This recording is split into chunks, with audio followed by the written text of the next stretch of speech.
Assalamualaikum warahmatullahi wabarakatuh. Jemaah muslimin hadirin, semoga dirahmati Allah. Marilah kita mulai kajian pada malam hari ini. Marilah kita bersama-sama membaca surah Al-Fatihah dan membaca doa dalam Bismillahirrahmanirrahim. Ila hadratin Nabi Mustafa bi syafaati Rasulillah sallallahu alaihi wasallam wa ala alihi wa sahbihi wa dzurriyyatihi wa ahli baitihi wa syuhada'i dalamul Fatihah. A'udzu billahi minasy syaithanir rajim. Bismillahirrahmanirrahim. Alhamdulillahi rabbil alamin. Ar-Rahmanir Rahim. Maliki yaumiddin. Iyyaka na'budu wa iyyaka nasta'in. Ihdinas siratal mustaqim. Siratal ladzina an'amta 'alaihim ghairil maghdubi 'alaihim waladdallin. Amin. Bismillahirrahmanirrahim.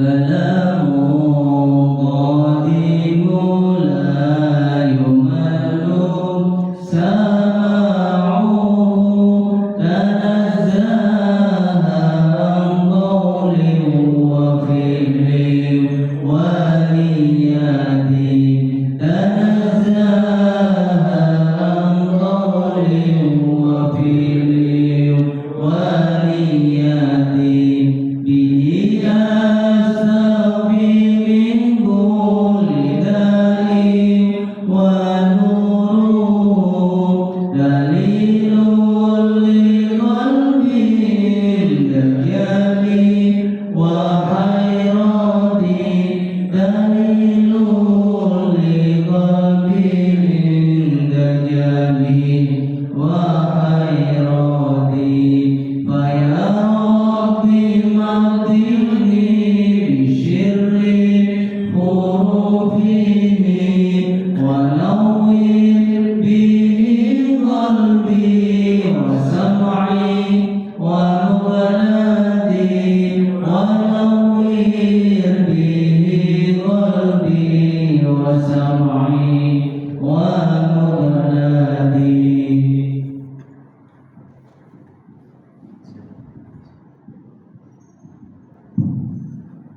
Allahumma shalli ala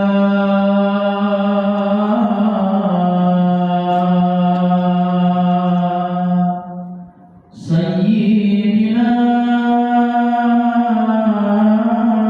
Muhammad wa ala ali sayyidina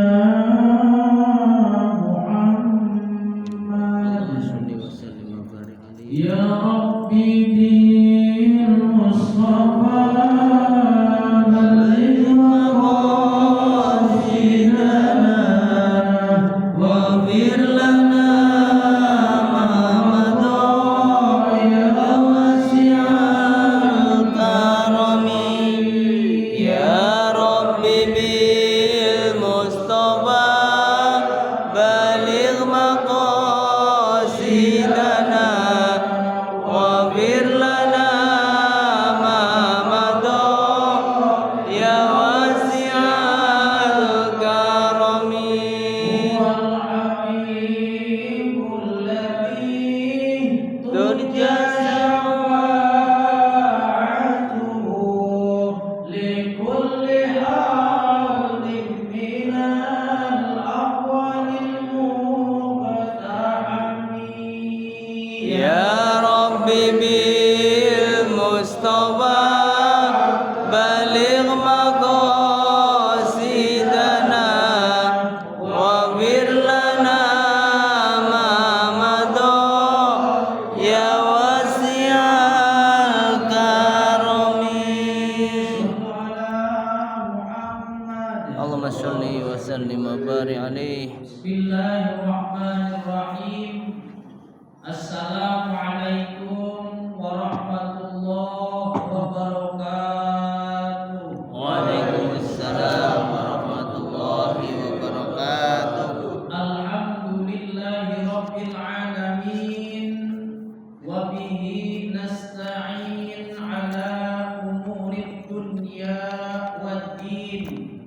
Wassalatu wassalamu ala sayyidina Muhammadin wa ala alihi wa sahbihi wa ummatihi ajma'in. At-tahiyyatul mubarakatus sholawatut thayyibatu lillah. Assalamu alayka ayyuhan nabiyyu wa rahmatullahi wa barakatuh. Assalamu alayna wa ala ibadillahi sholihin. Ashhadu an la ilaha illallah wa ashhadu anna Muhammadar Rasulullah, amma ba'd. Hadirin bapak-bapak, ibu-ibu, para jamaah yang dimuliakan Allah Subhanahu wa taala. Pertama-tama marilah kita panjatkan rasa syukur kita kepada Allah yang alhamdulillah sampai detik malam hari ini masih menaburi kita dengan berbagai macam kenikmatan. Nikmat yang sering kita anggap kecil itu kadang ketika sudah dicabut baru kita merasakan nikmat kecil itu ternyata berharga. Seringkali diucapkan nikmat kecil dan nikmat besar. Tapi coba bapak-bapak bayangkan, seandainya nikmat yang dianggap kecil itu diambil. Seperti contoh berkedip, mungkin kita menganggap itu adalah nikmat kecil, tapi kalau Allah ambil itu nikmat berkedip sehingga kita melotot terus, maka akan terjadi sebuah kesakitan, merasa kehilangan. Ada dulu orang 3 hari 3 malam nggak bisa ngedip, melotot aja ke matanya. Datang ke rumahnya, gak tahu kenapa datangnya ke rumah, padahal bukan dokter. Pak Ustadz, katanya itu suami saya udah 3 hari matanya melotot, gak bisa ngedip, gak bisa merem. Ibu udah bawa ke dokter apa belum? Udah Pak, di dokter cuma dikasih salep. Karena hari pertama ketika suaminya tidak bisa berkedip, itu keluar terus air matanya, perih mungkin ya. Coba bapak-bapak melotot aja 2 menit, nggak mau melotot 1 menit lamanya. 1 menit aja melotot tidak bisa ngedip, itu matanya perih. Hari pertama katanya melotot terus keluar air mata, hari kedua kering matanya. Matanya kering, gatal, sehingga digosok-gosok, akhirnya dikasih salep sama dokter. Hari ketiga, di sekitar matanya banyak korengnya, lecet, sehingga menjadi koreng-koreng benyenyeh itu di samping-samping matanya. Kata saya, ini kenapa ya? Awalnya pulang kerja, masuk rumah, ujung-ujung matanya nggak bisa ngedip. Dikasih salep sama dokter cuman buat membantu meringankan yang lecet. Dokter aja bingung kenapa ini. Akhirnya saya sebisa-bisanya lah ya, yang biasa diamalkan, yang sudah jadi andalan, udah amalan yang dikasih guru aja pakai buat segala macam dah. Dengan keyakinan kepada Allah, dengan sholawat kepada Rasulullah, saya bacain itu sholawat nariyah. Karena saya nggak punya amalan lain yang dawam selain sholawat nariyah. Sedikit amalan saya. Dulu waqiah dawam, tidak pernah terputus. Istiqomah lah ya. Istiqomah kalau kata orang sekarang. Kalau istiqomah itu belum.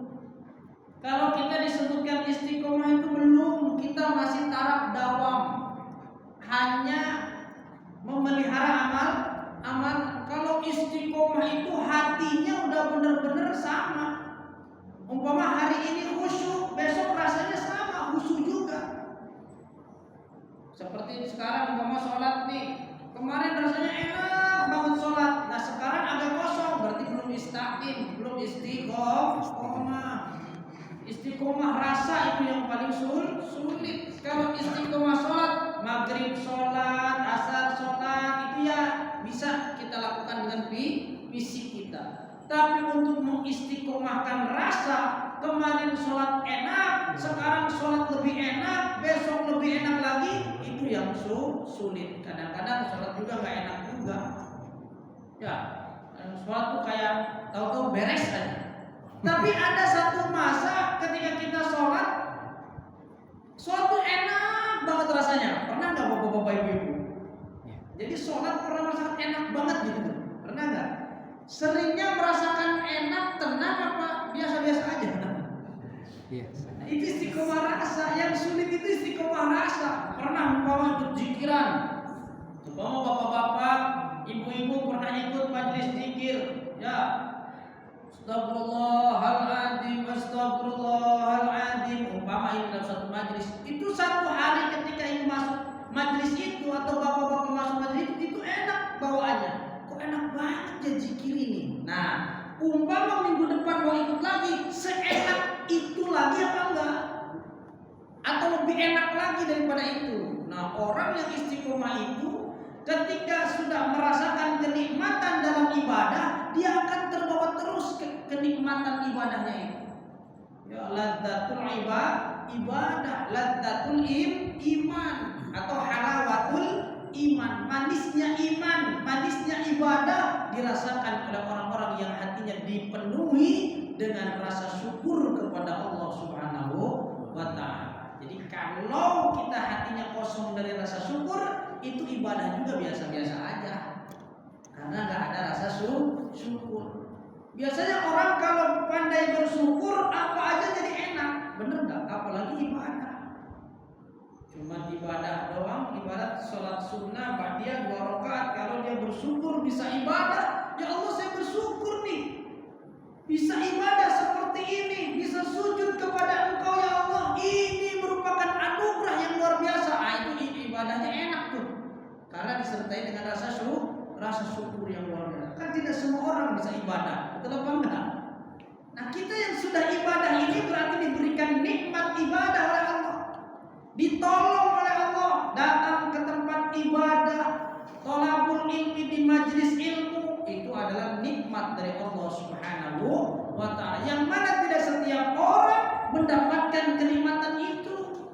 Banyak mereka yang memilih bainal maghribi wal isya, antara maghrib dan isya lebih baik jalan-jalan mengisi kekosongan, atau lebih baik nongkrong di hadapan TV daripada mendengarkan pengajian.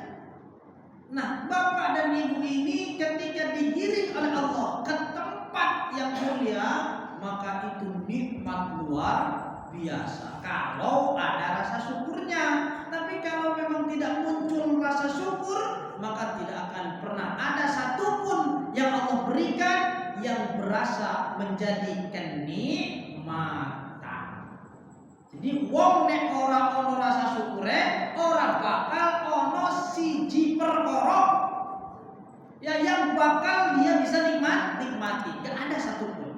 Apa aja jadi gak enak. Itu kalau nggak ada rasa syukur. Maka rasa syukur itu benar. Baru bersyukurnya aja itu nikmat Allah dan nambah levelnya. Coba bapak-bapak makan pakai nasi goreng. Makan pakai nasi goreng lagi lapar-laparnya, di kulkas gak ada apa-apa, di tudung saji dibuka gak ada apa-apa, ada nasi bekas semalam 1 piring, ada telur 1 butir, ada garam, ada masako, bapak goreng itu nasi goreng, alhamdulillah. Tudung saji gak ada apa-apa, di kulkas gak ada apa-apa, untung masih ada nasi sepiring yang bisa digoreng sama telur 1 butir. Terus bapak-bapak dan ibu-ibu makannya sambil bersyukur, tambah enak apa enggak? Tambah enak. Jadi kalau syukur itu nggak harus tunggu seminggu baru Allah tambahkan kenikmatannya. Saat kita bersyukur, itu level nikmat yang standar akhirnya naik rasanya di dalam hati kita. Maka Maka syukur itu adalah patokan pertama orang akan terus mendekatkan diri kepada Allah Subhanahu wa Ta'ala. Tapi dari mana datangnya syukur? Ini udah sering bolak-balik ya. Dari mana datangnya syukur? Datangnya syukur itu dari kesadaran, awareness. Kalau kita tidak sadar dengan semua fasilitas yang diberikan Allah, mata berkedip kita anggap ini mah memang sudah sehari-hari berkedip. Lidah bisa mengecap, ini mah udah wajar. Emang lidah bisa mengecap, udah gak bakal ada rasa syukur. Kalau kita menganggap semua adalah biasa-biasa saja. Tapi kalau kita menganggap lidah berharga, lidah nikmat luar biasa, pendengaran juga adalah nikmat dari Allah, maka nggak usah dipaksa-paksain, hati kita akan terus otomatis bersyukur kepada Allah Subhanahu wa Ta'ala. Nah, mudah-mudahan kita semua punya hati diberikan cahaya hidayah oleh Allah sehingga selalu bersyukur kepada Allah Subhanahu wa Ta'ala. Amin ya rabbal alamin. Salawat dan salam semoga tercurah kepada baginda alam Nabi Agung Nabi Muhammad sallallahu alaihi wasallam. Semoga kita diaku sebagai umatnya, mendapatkan syafaatul uzma darinya dan senantiasa bertetangga di surga bersamanya. Amin ya rabbal alamin. Tapi nek kira-kira wae lah. Kira-kira ini pantes ora tonggonan karo Kanjeng Nabi. Setelah dari orang pantes ya wis ya. Yang penting mlebu swarga aja. Jangan cita-cita harus tinggi dong. Jangan yang penting masuk surga. Pokoknya harus parah karo Kanjeng Nabi. Apa sih yang menyebabkan orang bisa dekat dengan Kanjeng Nabi? Karena Nabi udah kasih kode di hadisnya. Kalau orang pengen berdekatan nanti di akhirat dengan Nabi, kodenya gampang banget. Nabi udah bilang, ana wa kafilul yatim hakadza fil jannah. Saya dengan orang yang menanggung kehidupan anak yatim iku koyo ngene ning swarga. Berarti kalau pengen bertetangga dengan Kanjeng Nabi, kuncinya udah dikasih tahu sama Kanjeng Nabi. Apa? Tanggung kehidupan anak yatim. Pegang satu nggak apa-apa, tapi jangan milih-milih. Mana yang emaknya masih bening, yang masih glowing dipegang. Anak yatim yang udah nenek-nenek, ibunya dicuekin. Dulu ya banyak yang nitip anak yatim. Ustaz titip anak yatim. Ya. Terus setiap Muharram kan saya biasa kumpulin tuh anak yatim sama orang tuanya. Tahun kemarin berapa? 100 anak yatim. Ya, kumpulin 100 anak yatim, ada ibunya di situ mendampingin anak ibu anak dari 100 itu 200 orang tuh maju. Diliatin nama salah satu jamaah saya. Ya, terus bulan depannya udah nggak nitip lagi. Nge-WA sama saya, Ustaz, sekarang saya nggak nitip buat anak yatim lagi. Kenapa? Saya anterin sendiri katanya. Yang mana yang dianterin kan cuma 200. Udah saya catat nomor HP-nya Pak Ustaz. Pas begitu itu ada ibu dari bocah anak yatim ini nge-WA saya. Pak Ustaz, ini jamaahnya Pak Ustaz ya. Iya Bu, kenapa? Dia nganterin ini Pak Ustaz, alhamdulillah nganterin beras sampai 20 kilo digotong sendiri. Dia ngasih duit SPP buat anak saya, alhamdulillah. Tapi Pak Ustaz, tolong dong bilangin kalau ngobrol jangan lama-lama, saya jadi risih. Modus tadi orang. Ternyata gak nitip lagi, pengen nganterin sendiri.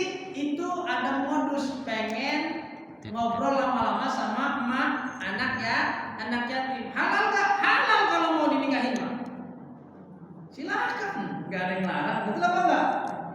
Asal sanggup aja, berantem dulu sama yang pertama. Saya PAI aja, Pak. Bapak kalau ngopi di situ jangan lama-lama, nggak enak saru kali gitu. Kok Ustaz tahu? Orangnya laporan sama saya. Ya udah deh Pak Ustaz katanya, ntar mas saya anterin doang. Iya anterin aja Pak, jangan diajak ngobrol. Meninggalnya kapan, lakinya, dulunya kerja apa, oh ditanya curhat-curhatan ya.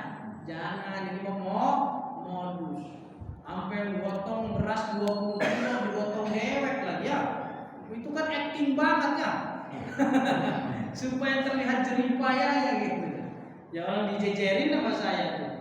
Orang tua anak yatim ibunya yang masih ada itu orang tuanya mendampingi, dilihat anaknya yang meninggal beberapa, jangan nitip lagi disamperin sendiri. Nah kata Nabi dikasih kunci bagaimana supaya orang itu bisa bertetangga dengan Rasulullah.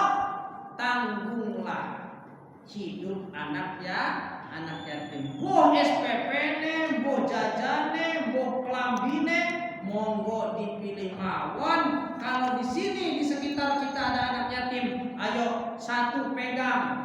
Jangan sampai putus sekolah. Jangan sampai nggak bisa makan seperti orang atau anak-anak yang lain yang punya orang tua.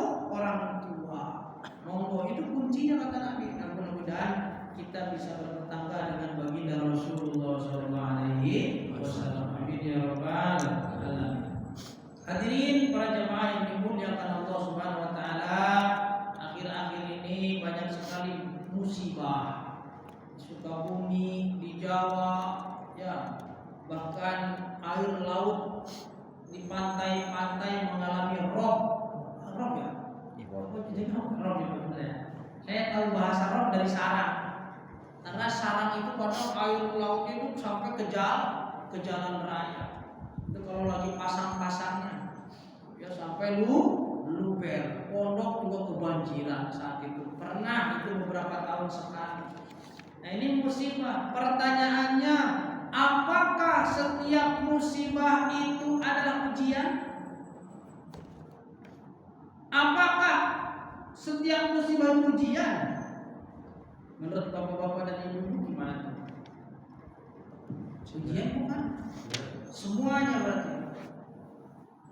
Apakah setiap musibah itu ujian? Tidak. Musibah itu pertama ada yang dimaknai sebagai ujian. Datangnya kepada siapa itu musibah yang sebagai ujian? Biasanya musibah yang bermakna ujian datang kepada orang beriman, yang soleh, yang tidak mendolimi orang lain. Dia tidak berbuat dolim, dia soleh, dia rajin ibadah, dia beriman, tapi dia kena musibah. Maka musibah yang datang kepada dirinya maknanya adalah ujian. Nah, di titik ketika orang diberikan ujian oleh Allah, ini bisa jadi tidak naik kelas atau naik kelas. Tidak semua orang yang diberikan ujian, bapak-bapak, bisa naik kelas. Sama seperti sekolah, tidak semua yang diberikan kertas ujian bisa naik kelas. Begitupun dalam kehidupan orang yang diuji, itu ketika dapat ujian bisa saja tambah merosot dirinya. Ada yang sampai nggak percaya lagi sama Allah. Saya padahal udah sholat kan, sholat gua gak pernah putus, tahajud tiap malam, Senin Kemis kita gas terus setiap minggu, gak pernah kelewat. Tapi kenapa usaha saya bangkrut, rumah tangga saya berantakan? Apakah Allah ini sudah tidak adil kepada saya? Tambah merosot akhirnya, udahlah sekarang saya gak mau sholat lagi. Nah itu ujian yang membuat orang semakin turun ibadahnya kepada Allah Subhanahu wa ta'ala. Dengan ujian itu ternyata tidak lulus, tapi orang tersebut malah turun level iman. Kenapa? Karena punya rasa kecewa kepada Allah Subhanahu wa ta'ala. Apakah ada orang yang seperti ini? Ada enggak, Pak? Banyak, Pak. Banyak. Bahkan sampai pindah agama juga banyak. Ya, bilang Ustaz, saya ikut kajian sering, saya sholat duha tidak pernah putus, baca Quran juga rajin. Kenapa? Hidup saya dikecewakan oleh Allah. Loh, dia langsung memaknai musibah yang mengenai dirinya menjadi sesuatu yang mengecewakan mengecewakan. Ya sudah, suhdon kepada Allah, maka perasaannya pun akan diliputi dengan kekufuran. Ayo pindah agama, udah saya udah malas sama Islam. Kebanyakan janji, katanya kalau sholat bakal hidup enak, katanya kalau baca Quran bakalan banyak rezeki. Kata siapa? Ayo saya pengen tanya ke bapak-bapak ibu-ibu, apakah sholat itu untuk banyak rezeki? Apakah baca Quran supaya banyak duit? Benar nggak tuh kira-kira? Apakah puasa Senin Kamis supaya jadi orang kaya? Kadang-kadang ahli agama yang disebut sebagai ahli agama pun menyampaikannya keliru, sehingga janji-janji yang seperti itu tidak datang kepada orang yang melaksanakannya. Karena apa? Karena secara hakikat ibadah itu bukan untuk kaya, ibadah itu bukan untuk duit, ibadah itu bukan untuk kesenangan dunia, bukan. Kalau memang ibadah itu untuk menjadi kaya, jadi banyak duit, nabi-nabi semuanya harus jadi orang kaya. Ulama-ulama harus semua jadi orang kaya. Toh banyak kiai yang kere juga, betul apa enggak? Banyak ustadz-ustadz yang tidak punya apa-apa juga banyak, betul? Padahal mereka rajin ibadah, ngajar taklim di setiap majlis, tapi begitu-begitu aja hidupnya. Karena ibadah itu bukan untuk jadi kaya. Kalau sekarang kan dikampanyekannya begitu. Katanya kalau Anda ingin banyak uang, rezeki mengalir, maka jangan lupa sholat tahajud jangan ditinggal. Begitu dia udah sholat tahajud 5 tahun, rezekinya nggak datang-datang, kecewa dia. Jangan tawarkan dunia dalam ibadah, tawarkan ridhonya Allah, tawarkan ampunannya Allah, tawarkan rahmatnya Allah. Adapun dunia itu ketika orang jadi kaya, adapun dunia ketika bisnis orang itu jadi lancar, itu cuma bonus kecil-kecilan aja. Apa Bapak Ibu? Bonus kecil-kecilan, belum seberapa. Kenapa Nabi Isa miskin? Kenapa Rasulullah tidak punya rumah gedung? Kalau memang ibadah bisa membuat orang jadi kaya. Ya karena Nabi gak milih jadi kaya, Ustaz. Ya iya. Ya jadi jangan tawarkan umat ini dengan ibadah yang bakal ditukar dengan harta. Jangan. Nanti kecewa, bahkan dia pindah agama, Pak. Pindah agama tuh orang. Kata Ustaz saya, kalau saya rajin tahajud, katanya jabatan saya bakal naik di tempat kerja. Sampai sekarang nggak naik-naik. Kata saya, Bapak kata siapa itu? Ada Ustaz menawarkan dunia dengan ibadah. Jangan ditawarin begitu. Ibadah sholat fardu aja, kalau kita doanya untuk urusan dunia sudah salah tempat. Sholat fardu itu mintanya 2 aja. Pertama ampunan dari Allah, yang kedua adalah ridhonya Allah Subhanahu wa ta'ala. Kecuali ibu mau sholat duha, bapak sholat duha, memang Nabi ajarkan minta rezeki, itu pun tidak spesifik kepada uang. Apa baiklah rezeki mah bisa donat kek, ya bisa roti, bisa makanan, ya. Tapi memang konotasinya uang. Wa in kana fis samai. Nah, apakah yang di langit itu duit? Ya kan? Wa in kana fis samai fa'zil wa in kana fil ardi fa'rizq. Berarti rezeki itu bukan duit. Emang ada bank di langit? Enggak ada. Bank goib. Ya. Duit Brazil biasanya. Tidak, ketika Rasul mengajarkan wa in kana rizqi fis samai fa'anzilhu, ya Allah kalau memang rezekiku ada di langit maka turunkan. Artinya hujan mungkin orang yang sedang bertani, orang yang sedang berkebun udah kekeringan, orang yang sedang berternak, hewan ternaknya kurang minum, diturunkan air hujan jadi rezeki buat dia. Tumbuhlah pohon-pohon, buah-buahan, tumbuhlah tanam-tanaman yang bisa menghasilkan rezeki. Wa in kana fil ardi fahrizu, mungkin pertambangan adanya di dalam tanah, dikasih tahu no di sono no. Di mana Tamblang apa di mana tuh? Apa Kebalen? Yang ada Pertamina-nya tuh. Mau mana, Pak? Yang mau ke arah sono no. Cilincing. Gabelan. No, di sono ada minyaknya, digali jadi rezeki. Benar nggak tuh? Atau dari tumbuh-tumbuhan jadi rezeki dari tanah. Jadi tidak selalu spesifik kepada uang. Nah, kita sudah salah persepsi bahwa rezeki itu melulu adalah uang. Nah, itu Bapak-bapak. Jadi ada orang yang diuji itu tidak selamanya ujian dengan mengangkat level derajat dirinya. Bahkan ada orang yang diuji tapi malah merosot imannya, bahkan bisa kufur kepada Allah Subhanahu wa taala. Contohnya tadi kan saya udah pindah sekarang kemana? Saya sekarang jadi kaum Buddhis. Gitu katanya. Oh, ibu jadi Buddha sekarang, iya. Karena Buddha itu mengajarkan ketenangan. Fokusnya agama Buddha itu mengajarkan ketenangan batin, kata dia gitu. Kata saya tidak bisa berkata apa-apa. Karena hidayah itu milik Allah. Cuman saya bisa menyayangkan saja. Kenapa bisa sampai seperti itu? Dan memang itu jalan hidupnya sudah. Tapi dia udah tenang banget setelah masuk ke dalam ajaran Buddha. Dia merasa tenang.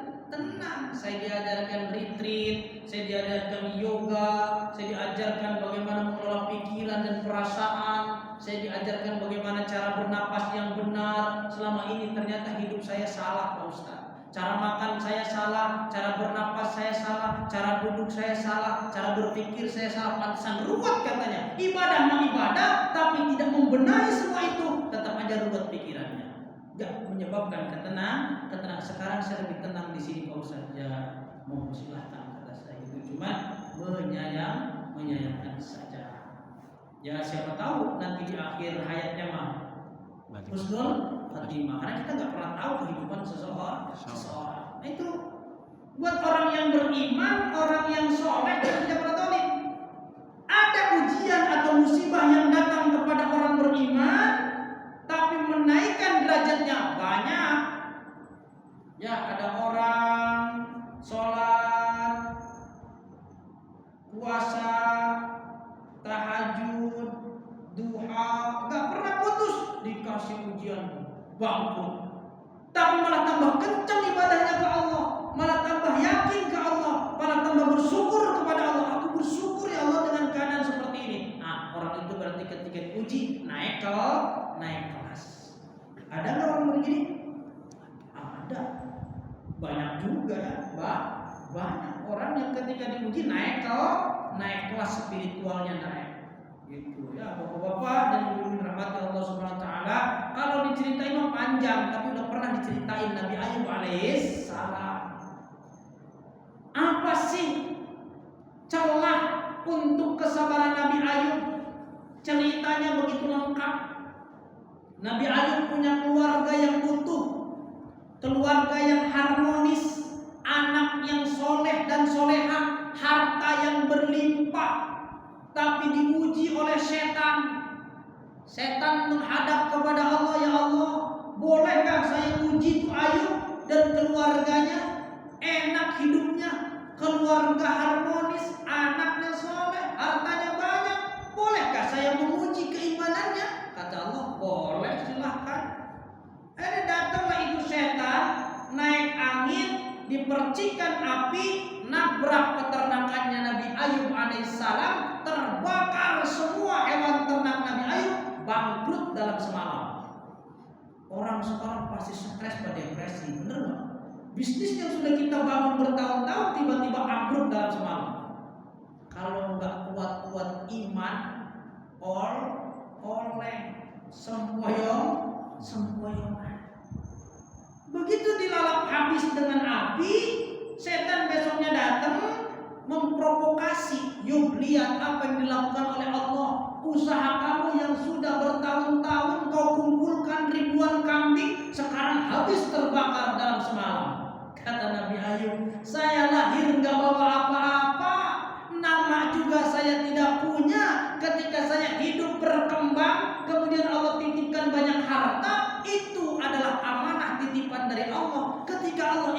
ambil malam ini semuanya, aku serahkan semuanya kepada Allah. Iki jenenge wong sing sangkan parani dumadi. Orang yang innalillahi wa inna ilaihi rajiunnya bukan di mulut tapi sudah pada perilaku. Kan ada orang yang innalillahi wa inna ilaihi rajiun tapi tetap aja tidak merelakan sesuatu yang telah hilang. Benar enggak? Berarti innalillahi wa inna ilaihi rajiunnya belum menjadi darah dan daging. Innalillahi wa inna ilaihi rajiun. Ya Allah, kenapa jadi hilang? Kenapa ini enggak ada? Itu bukan innalillahi berarti. Orang kalau innalillahi wa inna ilaihi rajiunnya udah beneran, tidak akan pernah merasa kehilangan dengan suatu apapun. Ngeri nih materi ini. Ngeri. Ya, waliyatubillah. Semoga kita diberikan hidup yang penuh dengan anugerah dari Allah Subhanahu wa taala. Karena ini luar biasa ini materi begini nih. Ya. Apa namanya ngajarin ikhlas. Hilang duit 1,5 juta gitu kan. Jadi si ustaznya suruh ikhlas gitu loh. Nah ini mencerita ya Allah, cerita Nabi Ayub alaihi salam. Allah juga paham lah. Itu loh. Itu Nabi Ayub, inna lillahi wa inna ilaihi raji'un, sangkan peraning dumadi semua akan kembali kepada Allah. Itu udah beneran, bukan hanya ucapan. Kalau kita kan kebanyakan agama belok. Agama yang hanya dalam ucapan, perilakunya masih 0,001% lah. Ya lumayan ketimbang sama sekali. Itu yang pertama. Isya berapa menit lagi nih? Baru 1. Berapa menit lagi Pak? 11 menit. 11 menit. Oh, masih cukup lah. Ya, Nabi Ayub setelah dibakar peternakannya, kemudian setan tidak puas, akhirnya dirobohkan rumahnya oleh setan, menimpa anak-anaknya meninggal dunia. Setan datang lagi, yuk itu lihat, Allah sudah bikin kamu bangkrut, sekarang anak-anak kamu meninggal dunia. Apakah kamu akan kecewa kepada Allah? Kata Nabi Ayub, ngapain kecewa? Anak juga titipan. Tadinya aku lahir ke dunia juga sendirian, tidak ada pendamping hidup, tidak ada keturunan. Kalau Allah mau ambil saja. Ini semua adalah milik Allah. Amel apa ini apa? Luar biasa Nabi Ayub. Nah ini maksudnya orang ini ujian menjadi level spiritual seseorang makin meningkat. Kalau kita makin oleh berarti ya spiritual kita belum seberapa. Orang kalau udah iman kepada Allah, apa saja menjadi sarana untuk mendekatkan diri kepada Allah Subhanahu wa taala. Wislas baru kan sakit, Pak. Ya, setelah hartanya diambil, dibakar, rumahnya ambruk, anak-anaknya meninggal, Nabi Ayub sakit parah, diusir dari kampungnya. Aduh, wis orang duwe opo, bangkrut turut lah. Ini ujian. Musibah yang diberikan oleh Allah kepada orang beriman, soleh, tidak zalim, tapi berat ini ceritanya nih. Nah ini ujian. Ya, nah barangkali bapak-bapak ada yang kena musibah, semakna enggak dengan ini nih. Kalau semakna berarti ujian itu. Nah ada musibah yang maknanya nomor 2 musibah yang maknanya adalah teguran atau peringatan. Umpama gerah prima baru ini ya. Enggak banjir kan sini ya? Enggak ya. Di sore banjir ya. Umpama gerah prima baru banjir, yang tadinya tidak pernah banjir, tiba-tiba banjir. Sedadak banjirnya, umpama contoh, ini mah contoh. Orang-orangnya ibadah, orang-orangnya soleh. Tapi bisa jadi musibah yang menimpa orang gerah prima ini adalah peringatan. Barangkali ada dosa sosial. Apa dosa sosial bentuknya? Siapa tahu gorong-gorong jarang dibersihkan. Itu kan tidak merawat lingkungan, dosa juga. Buang sampah sembarangan sehingga aliran air tersumbat. Kemudian rumah di depannya sudah dipermanen, tidak ada bak kontrolnya, itu kan juga dosa sosial. Sehingga air meluap di Geraha Prima ini, itu peringatan dari Allah. Hei, ente sudah kelewat batas. Buang sampah kok tidak sama tempatnya. Kamu kok menutup saluran air tidak dikasih bak kontrol, ente sudah kelewat batas. Ini namanya peringatan supaya hidup kita lebih baik secara spiritual ataupun secara sosial. Itu peringatan. Nah ya. Nomor 3, musibah dimaknai sebagai apa? Musibah dimaknai sebagai adab dari Allah Subhanahu wa ta'ala. Contoh musibah yang sebagai adab di mana? Bapak pernah tahu nggak cerita meletusnya Gunung Pompei? Tahu nggak Pompei? Belum tahu ya.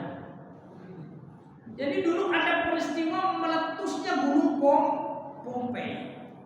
Bukan Gunung Pompei kan, Pompei namanya ya. Di mana itu? Di Italia. Dulu tapi ribuan tahun yang lalu meratakan semua rumah-rumah, mengubur semua penduduknya. Itu terjadi pada kaum apa? Kaum Nabi Lut alaihissalam. Apa dosa yang dikerjakan oleh kaum Nabi Lut?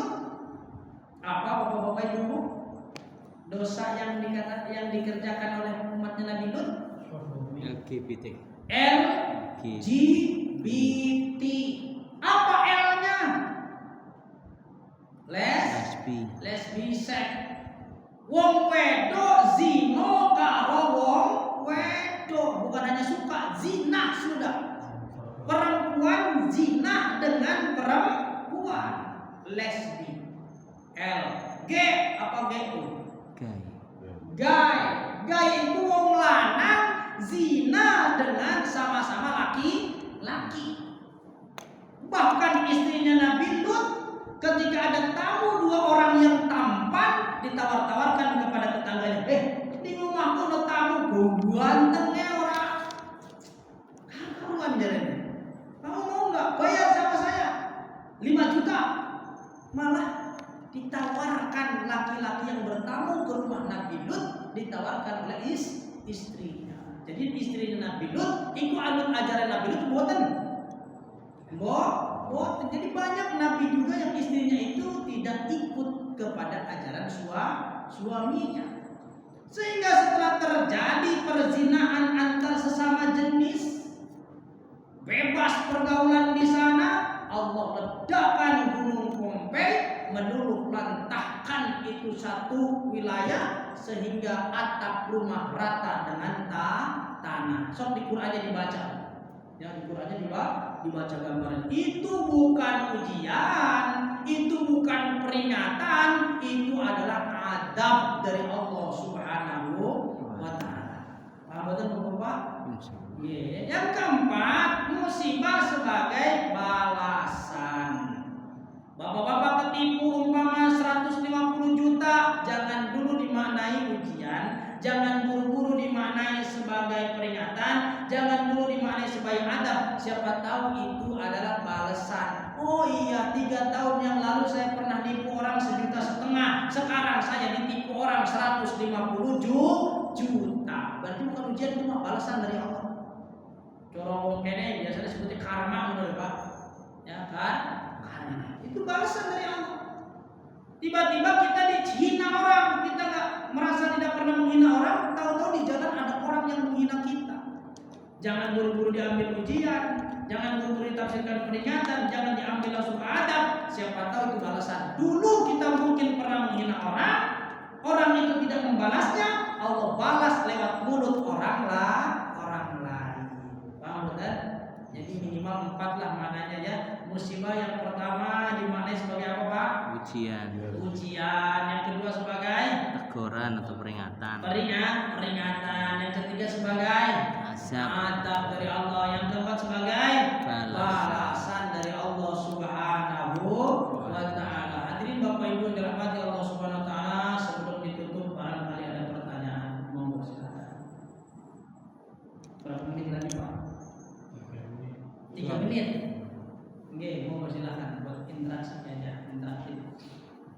akhir cerita mata kedip tadi.